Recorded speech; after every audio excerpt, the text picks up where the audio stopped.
The wildebeest are the stars of the spectacular migrations as they follow the rains to lush grasslands. This is the greatest concentration of game in all Africa.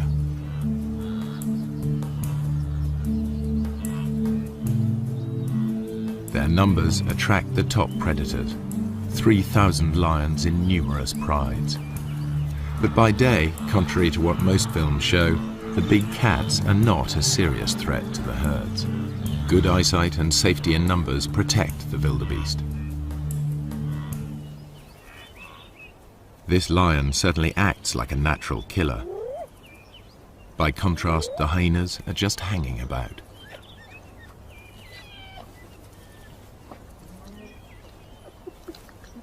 In fact, he didn't make the kill.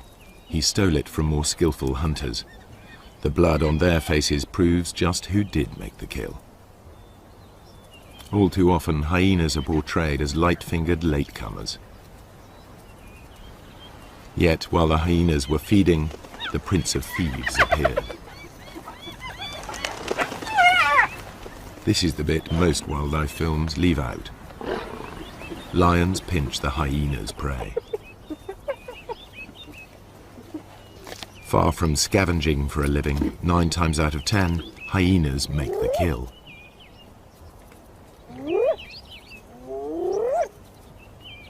At first sight, the lion and the hyena are locked in a struggle for the same prey. How can the hyenas make a living here at all? Until now, the only images come from filming by day. But lions and hyenas hunt most of their food in the dark. The balance of power is about to shift for everyone here.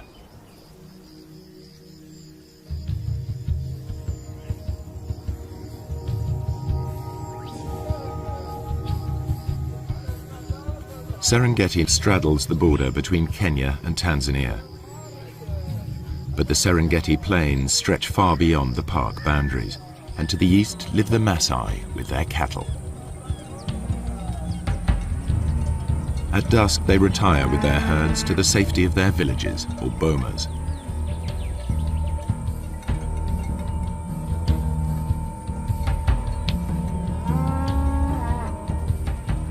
A wall of thorns keeps thieves and attackers away from their cattle and huts. The Maasai rarely venture out at night, except in force.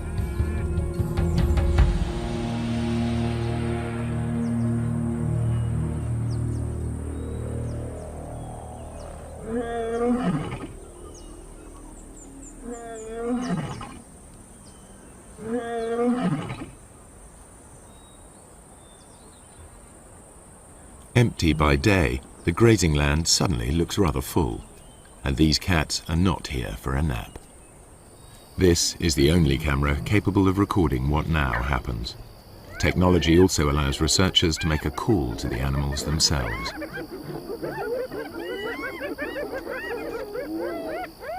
Tom Maddox is counting predators in the Serengeti. He too thought the Maasai land was empty of lions and hyenas, as they're never seen by day. But Tom soon got a shock. Now he prefers to make his observations from the safety of his Land Rover.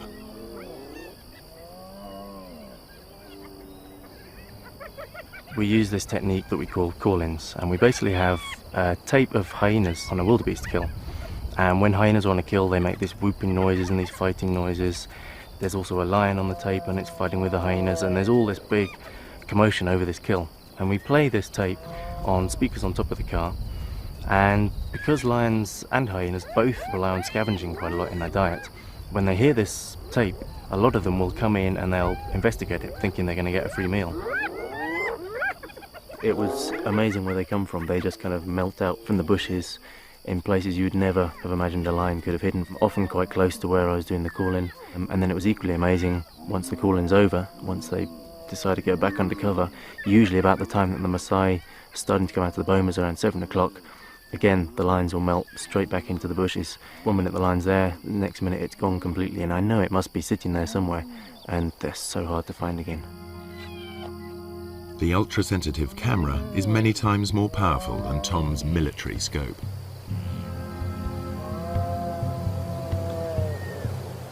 Inside the Serengeti you can drive around and you can see hyenas and lions. They're very obvious throughout the day. Outside the national park that doesn't happen. You can drive around for days and days and not see any. The fact that there are any lions at all on the Maasai's land is surprising. So far I'm finding an extremely high number of lions outside the park. In fact, it's comparable to certain areas within the park. So lions are actually doing extremely well in an area where people are living and working and grazing their cattle, which to me was extremely surprising. Hyenas are also extremely common. Compared to inside the park, there were fewer, but there are still a sizable number thriving outside the park, and you will actually see them when you drive around in the evening. The hyenas are usually pretty visible. No wonder the Maasai report meeting wild animals frequently, even by day. Another worker on the night shift is Paula White. She's interested in studying hyenas in this different world, to learn how they and the lions carve up each other's catches. And like her quarry, she follows her ears. I'm going out to see if I can find some hyena kills. Take a look at how many clan members are on the kills and whether or not there's any clashes going on.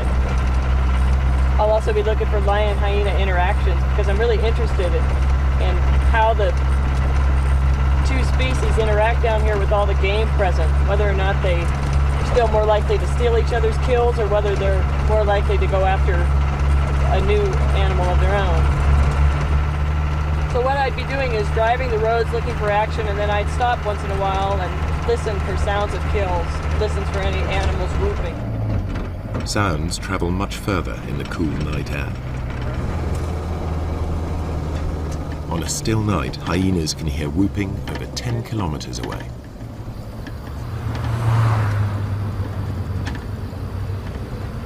I think lions too are attracted to that sound and a number of other groans and squeals that usually accompany a hyena kill. It's a really exciting scene.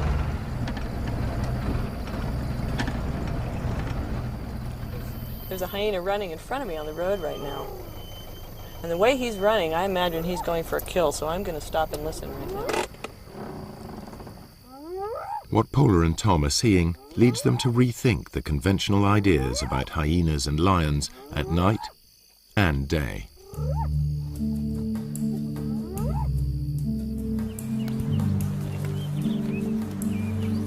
The Serengeti's two top predators both hunt zebra, wildebeest and gazelle.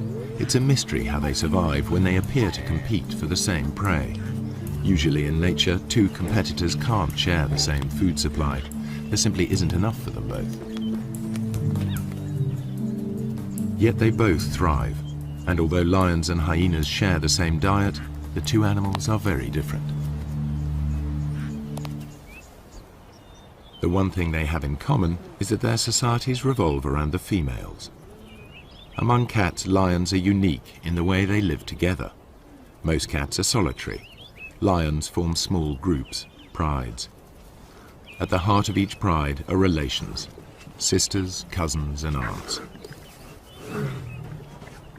Strange lionesses and their cubs will be attacked.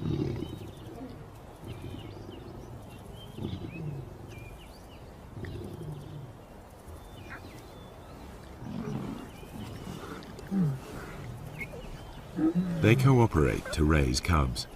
Lionesses will even suckle cubs of other pride members.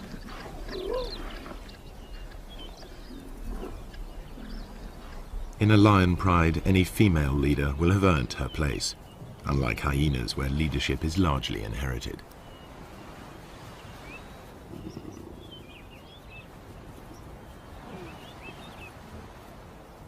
At times the males are absent, at others they hang out with the females.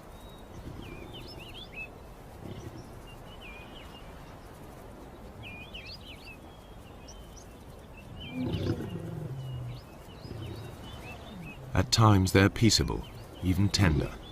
At others, aggressive to all.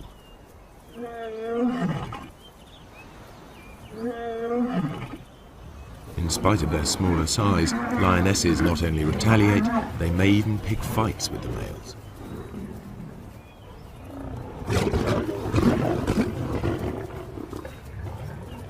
However, male lions are physically more powerful. In a test of strength over a kill, the female will come off worse.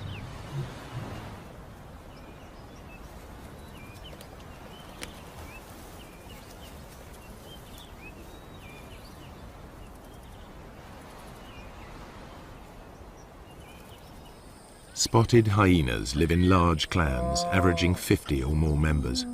But the whole clan is not always together. Individuals and small hunting groups spread out over the plains in a living net.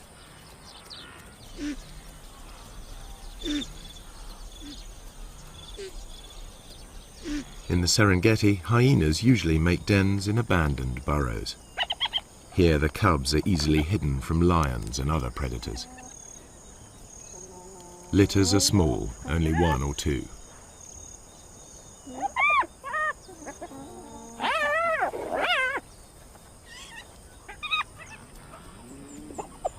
Hyena society is maintained by the rank that each animal inherits. If mum is high-ranking, they'll be high-ranking too, provided they've inherited her strength as well.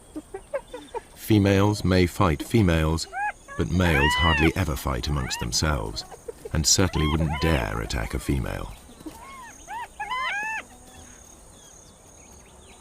Clan life is ruled by the females, who are almost a quarter bigger than the males.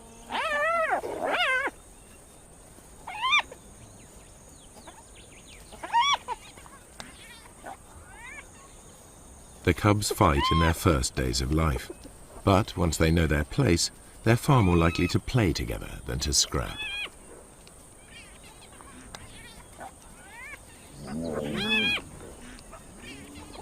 The males can behave as best friends, even if they're members of different clans. Hyena's behavior is highly complex.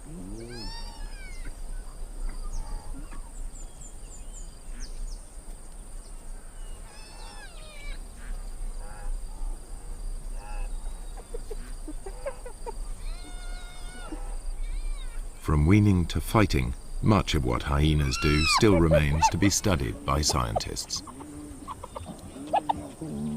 Nonetheless, the most marked difference between hyenas and lions is in how they hunt. All animals built for the kill hunt in the same basic sequence. They begin by finding their victims. Next, they single out a target by scanning the herd. Later will come the approach, then the contact, finally the meal.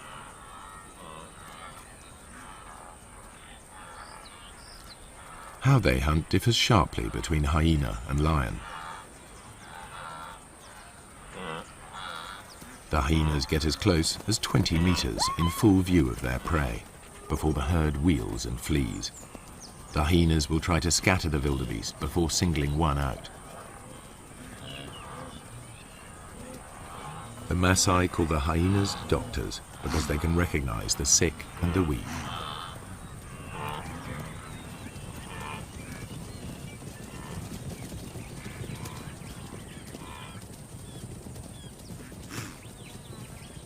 They run down their prey like wolves. Hyenas are endurance hunters. Chases can last up to 5 kilometers at full speed.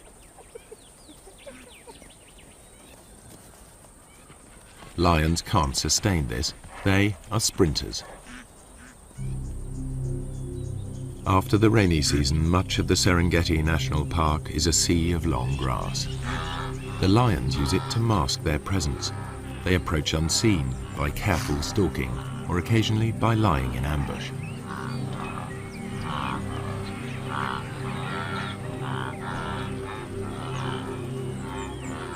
Outside the park, where the Maasai graze their cattle, the grass is shorter. Any predator risks a confrontation with armed herdsmen. The lion sticks out. Not much chance of an ambush here. Hunting under cover of night makes more sense. As the sun goes down, life gets easier for the Serengeti's predators. Dusk diminishes to near complete darkness, which can continue all night if there are storm clouds or if it's a moonless night. The only camera on the planet powerful enough to see in total blackness even picks up stars invisible to human eyes.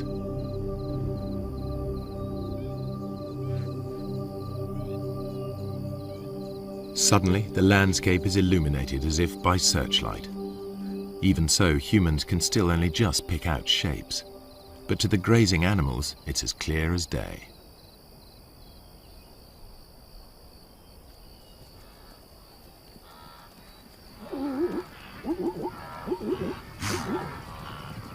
The camera reveals crouching lions invisible to the naked human eye.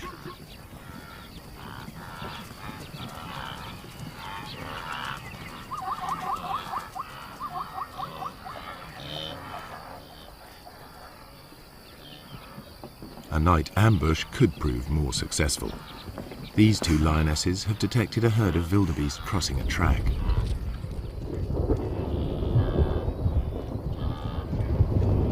When the moon is up, the lions are limited to the techniques they use by day, stalking and ambushing. But it won't always be so light.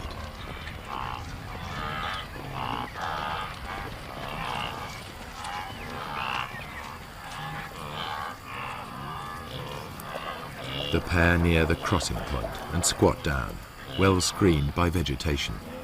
One crawls into position to jump a victim.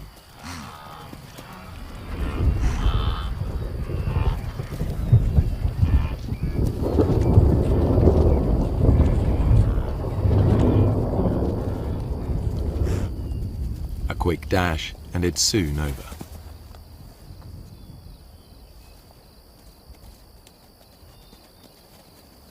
Although these lionesses have been successful, the moonlit night is rarely the best time for hyenas to hunt. The cool of the night air allows them to keep on running, something the easily tired lions cannot do.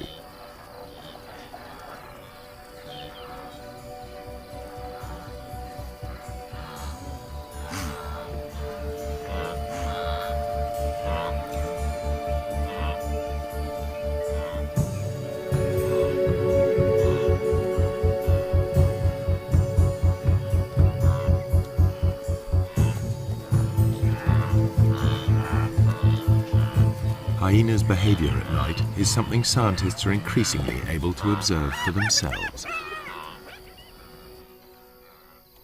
I think I can hear a kill off in the distance, so I'm going to go in that direction. It sounds like there's lions coming in as well.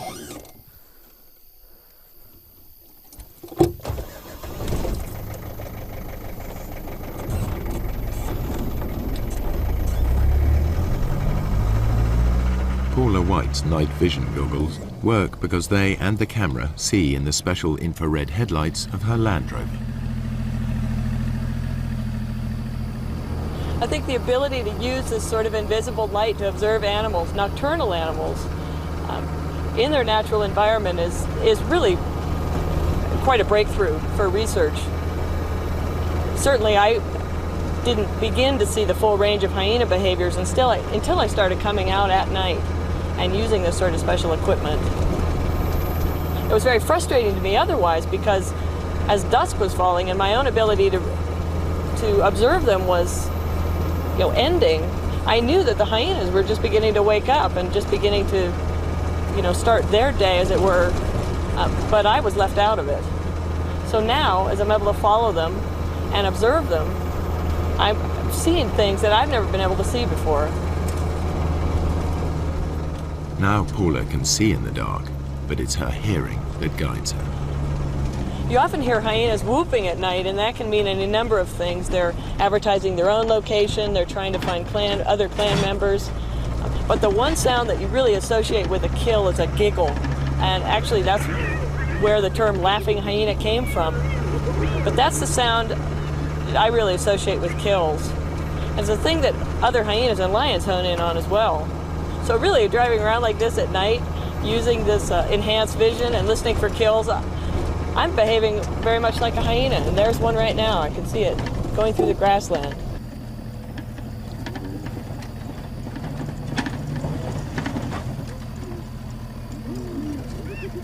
A hyena's jaws are among the most powerful of any animal species.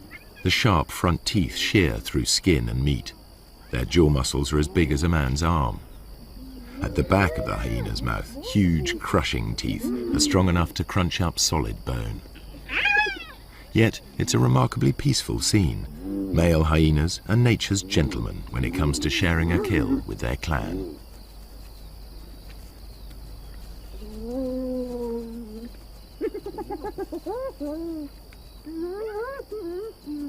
Although the hyenas gulp down their meal, lions arrive in time to take the food from their mouths.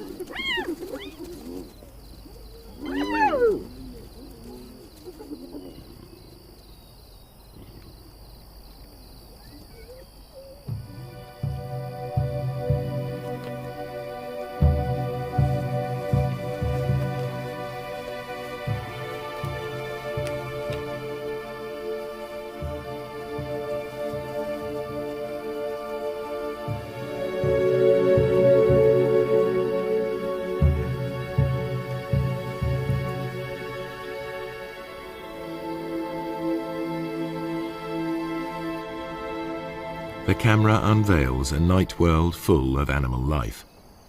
Just how close these animals come to humans astonishes the researchers.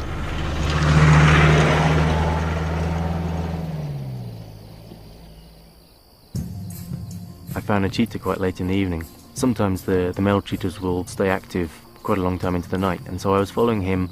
It went past dark. It was about 7:30, 8 o'clock in the evening, and he was walking straight up the road, straight towards a Maasai village. And I thought this was going to be fantastic. I was going to see how close cheetahs would get to Maasai villages, and suddenly he went leaping off the road. Onto the road stepped 4 lions. I then carried on following them instead, and they went almost within sight of the village. The village was just over the next hill. Lions will even break into Maasai villages in an attempt to reach the cattle inside. The Maasai mount a defense, but it's dangerous. The balance of power has switched. The nocturnal hunters are in their element.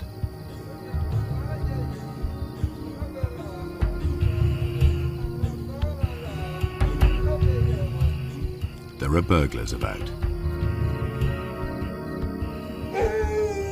The guard dog is aware of the hyena, but the Maasai will register its shape only dimly.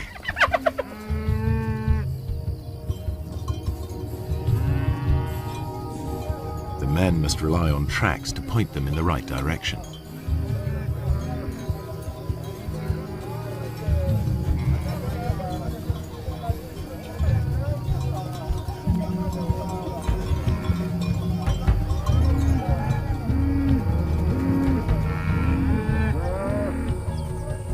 During the attack, a cow was killed and dragged off.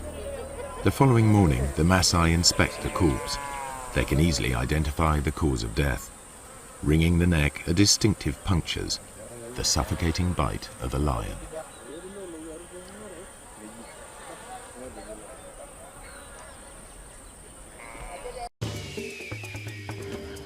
This show was created for you and your family to watch together.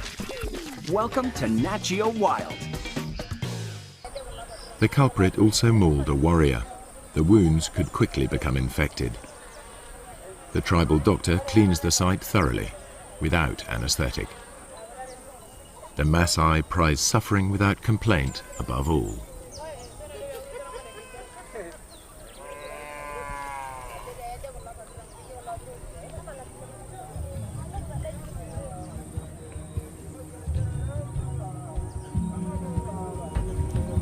The lion's assault will trigger a deadly surge.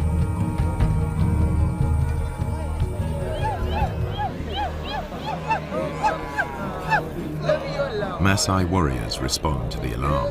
The young unmarried men gather. This is what they've been training for years.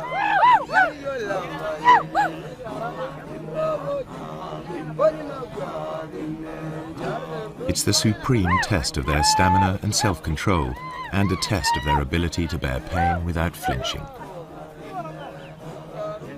This is what they've been waiting for just such a chase. Success will give them a passport to adulthood, the chance to find a good wife. Failure will mark them for the rest of their lives. But before they can take part, they need to demonstrate their fitness. The elders will decide who will and won't go.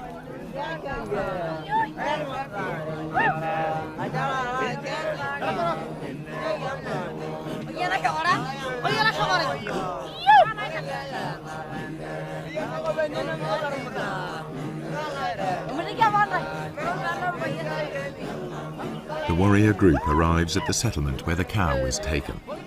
Each warrior wields a long-bladed spear. They are also armed with short double-edged swords and lethal clubs. They're all experts in the use of these weapons, against animals as well as people. In many areas, the warriors are now outlaws, but in this part of the Serengeti, their ceremonies are tolerated. Lion hunting by the Maasai is illegal, but these warriors are so far from the towns, they are generally allowed to continue. A day of ritual begins with chanting and dancing to hypnotic rhythms. Warriors demonstrate their strength and agility by leaping.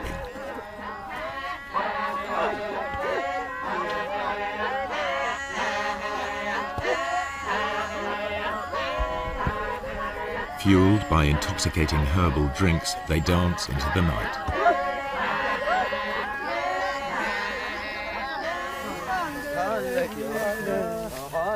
More warriors arrive from further afield, eager to be selected.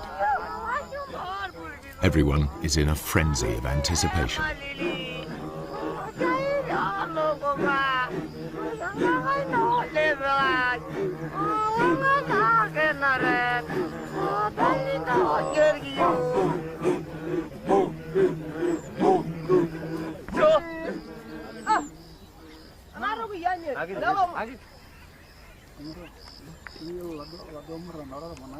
Ole Lembikas, a village elder, addresses the warriors. He sobers them by reminding them of the dangers ahead. He tells them to work together, to trust each other, and to return safely. Then he urges them to enjoy the party. It could be their last.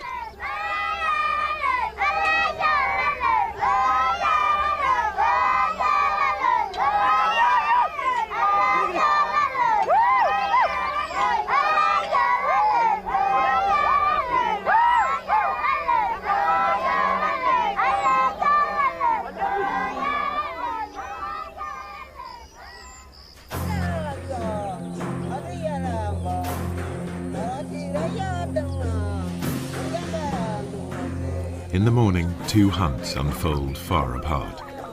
A lone lioness spies out a waterhole.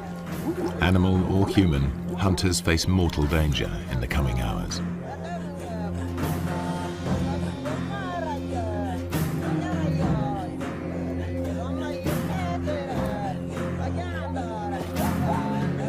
For lions, daytime hunts are the most difficult. For filmmakers, this is when it's easiest to film. So this is the image that's so often repeated. Prey unaware of the lioness hidden in the grass.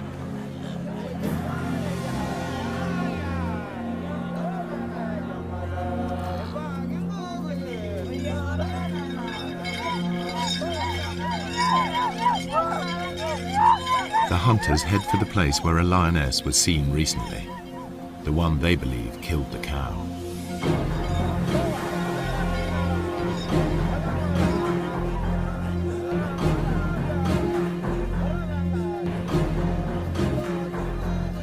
The herds are busy drinking.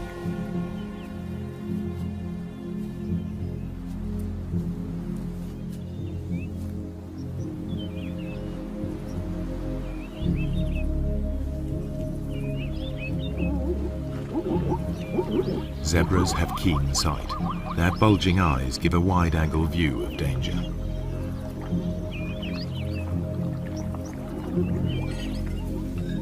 Lions hate and fear Maasai. The bells around the warriors' ankles make it clear to any lions they're coming. The lions on Maasai land will always hide in deep cover. The warriors must flush the beast out into the open. Then they have a chance to tire it out before they come in with their spears. The lioness edges closer.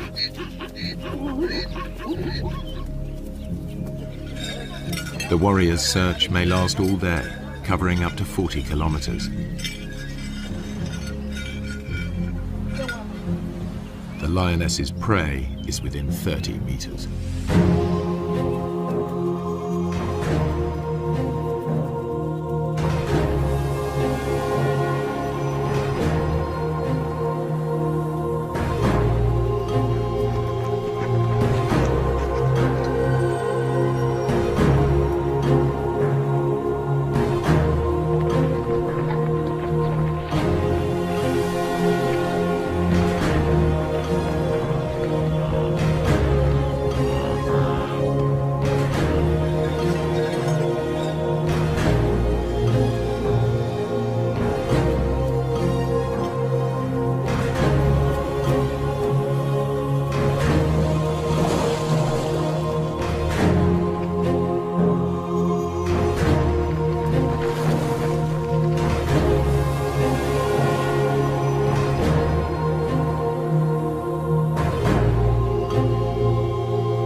They think it's all over. The warriors head back empty-handed. The lioness returns to collect the cub she left earlier.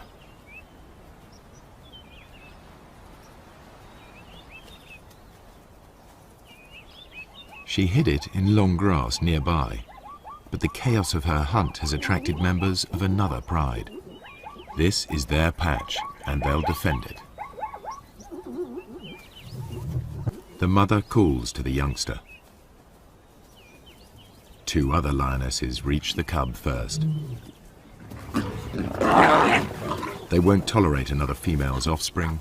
They'll eliminate it.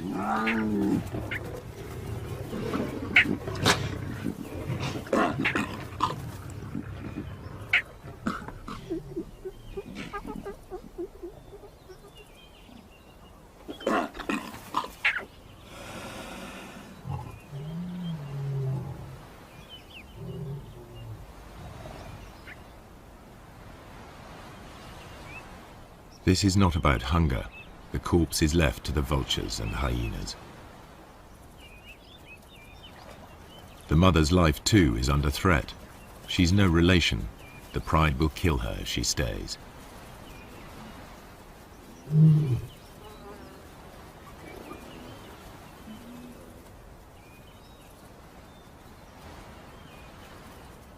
Outnumbered, without a territory of her own, she heads yet further away from the park. When lions roam, they are at risk, and so are their pursuers. What you're about to see has never been shown before. A tourist's camera videos the end of a hunt. A lion is cornered. There seems no way out.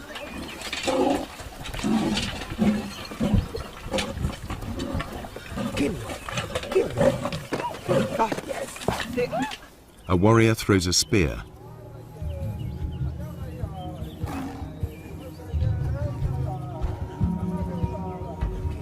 The tables are truly turned. Teeth and claws strike home. The wounded warrior continues, believing the lioness chose him as the weakest. To overcome his shame, he needs to finish her off. But even warrior pride cannot prevent the injured man collapsing into shock.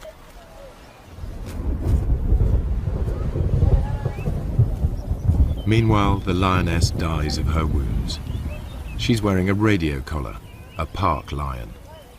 Two different worlds clash.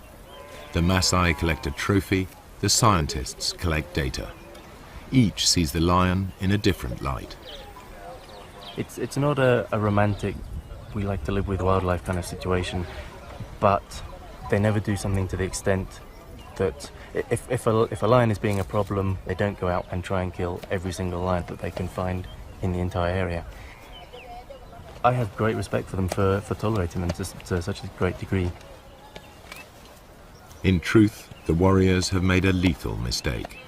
The wrong lion has paid the price, and the outcome is nearly fatal for one Maasai.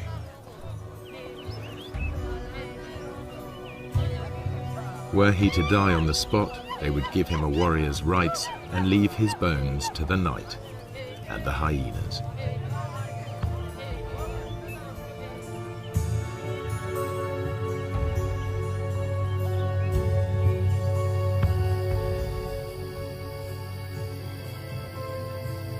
Night is the time of the four-footed hunters. Most hours are clouded over or feebly lit by faint stars.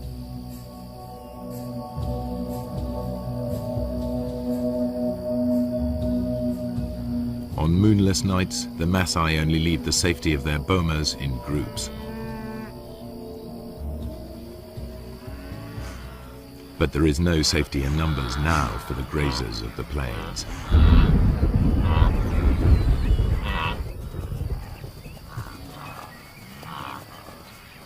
The darkest hours of the night see restless action. Animal hunters are about in numbers never seen during the day. Spooked, the herds of wildebeest, zebra and gazelle burst into panicky runs. They fear lions and hyenas are nearby, but only the camera can see them.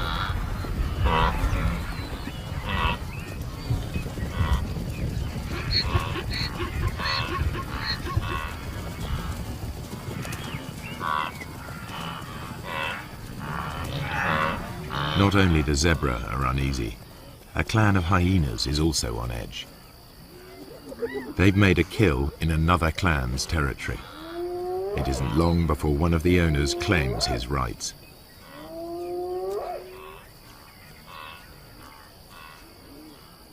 He calls for support from the other residents.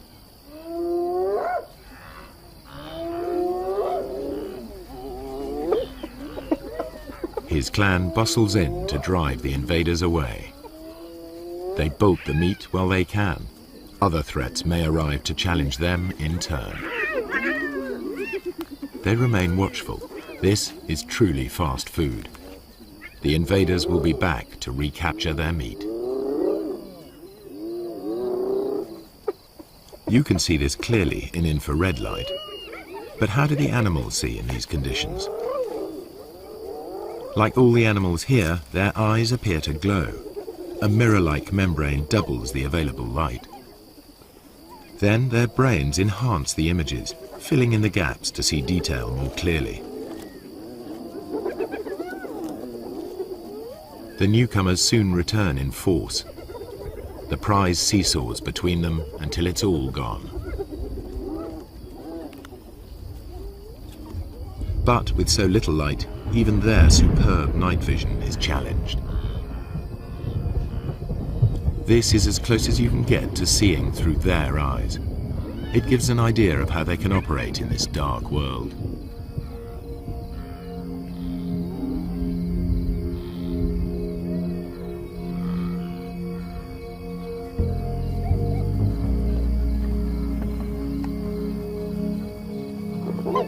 The lions and hyenas continue their battles, as if unhindered by the darkness. Once again, the lions have stolen the hyena's kill, but they all appear to be able to see exactly what's going on.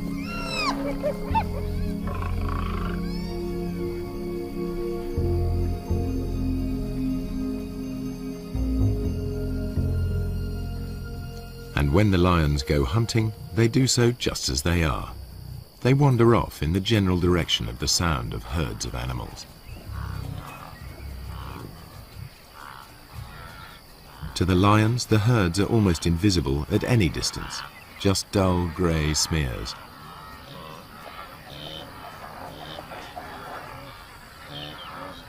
But they can locate the grazers easily by sound and smell.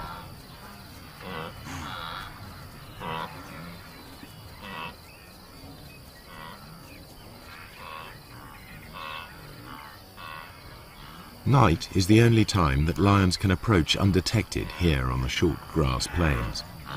You are about to see for the first time how and when the lions of the Serengeti catch most of their food.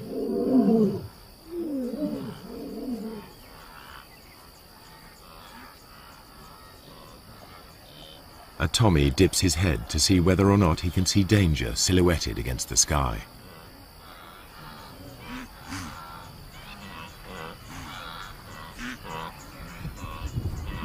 The circling lion is almost invisible.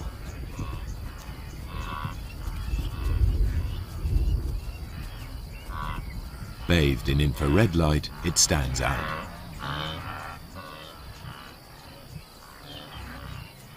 Another Tommy can hear something and is off.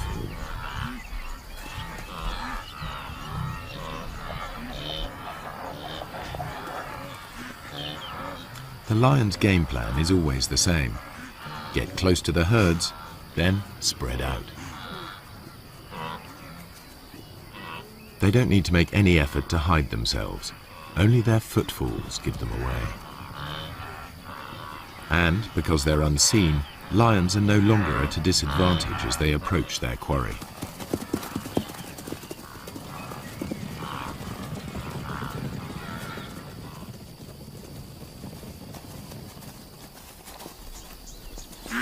Two young males take a small zebra with ease.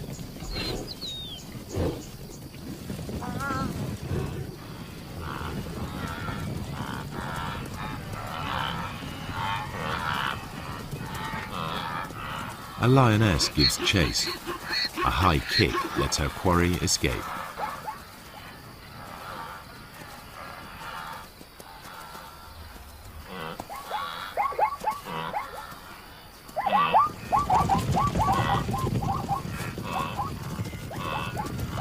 Soon, two lions bring down a fine stallion. Saber-sharp teeth and meat-hook claws bury themselves into 300 kilos of struggle.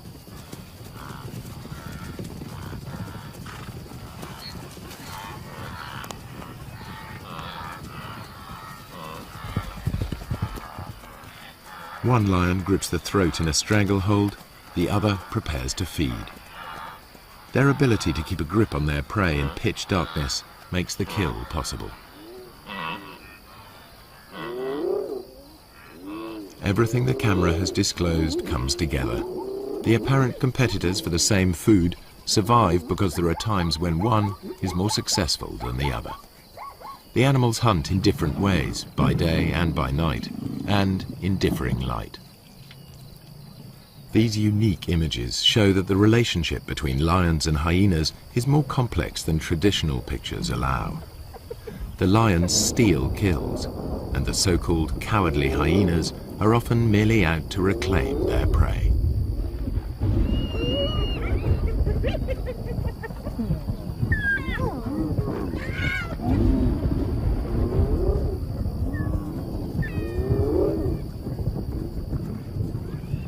Don't say you've never seen a brave hyena. A thieving male lion is forced to take them on. The hyenas persist even though a single blow could be fatal. This frequent nighttime behavior has never been recorded before.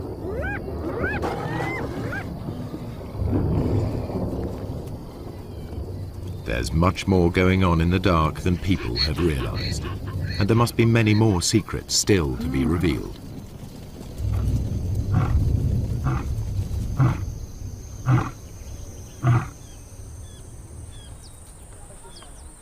At dawn, the Maasai dismantled the thorns barricading the entries to their bomas. No lions or hyenas are to be seen outside. the killing fields of the night are transformed into places where cattle may safely graze.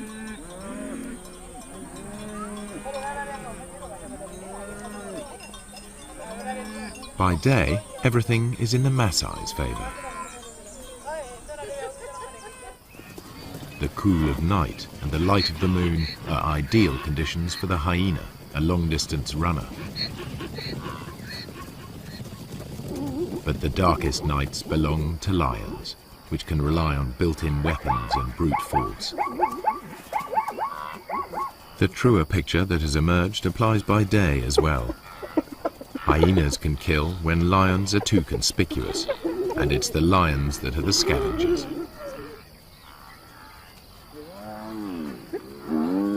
In the end, they don't so much compete as coexist, hunting in different ways and at different times. In the centuries that the Maasai have dwelt on the plains, they too have found a way of treading lightly on the land. Now, droughts and overpopulation bring challenges to their old ways.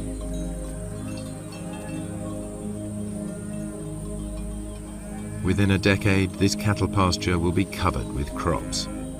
Predators and herds will be gone, only preserved in the zoo-like national park.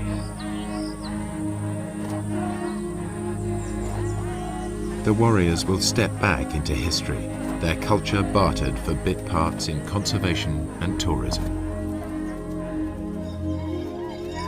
If the Maasai have a vital lesson to teach, it is that lions give meaning and purpose to their lives, worthy adversaries for warriors.